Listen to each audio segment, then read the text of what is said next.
Do you know how to read the Bible? I mean, you probably know how to read, so you know how to read the Bible, but do you know how to read it and understand it and put it in its proper context? Good morning. It's 10:30 a.m. And so if you watched yesterday's video, you know that I'm trying to do these videos first thing in the morning. This is not quite first thing. I've been up since like about 6 o'clock, but it's earlier. So it's 10:30 a.m., not p.m. That's good. That's why I have my daytime lighting. You know what? Let's put we'll put on the evening fun purple lighting. That's a lot more fun. Um, but anyway, our scripture from yesterday was Ephesians chapter 3, verses 14 through 19. And it begins with the words, for this reason. And I've said in past videos, when you see things like for this reason, or and so, or therefore, when you see therefore, you need to look back and see what it's there for. When you see those words, that's letting you know the thing that I'm about to say is in the context of what I just said.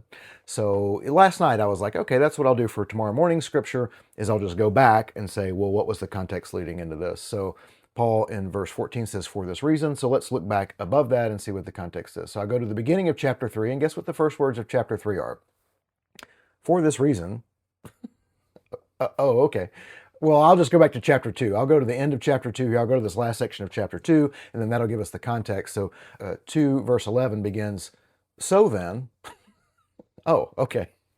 So you've got to keep going back to really understand the context. So this is one of the ways to really understand what you're reading, is to sort of back out and look at Ephesians as a work in and to itself. The first people who read it would have read it all at once. You don't get a letter from somebody and read a paragraph and go think about it and come back next week and read the next paragraph. That's not what you do. You just sit down and read the whole thing. So there are 4 ways to understand what you're reading. One is to just look at the one chunk of what you're reading and what does it say. And that's when we do, what's it say about God? What's it say about people? What am I going to do about it? Who am I going to tell about it? Discovery Bible Study method. The next level is to do sort of what we're doing here, which is to say, well, what is the context here? And what is the argument? What is the literary context? You know, what argument is Paul making? This is a letter from one guy to another group of people. What was the occasion for this letter? Why did he do this? What's the argument he's making? The next thing then to do is to step out and look at the scriptural and historical context.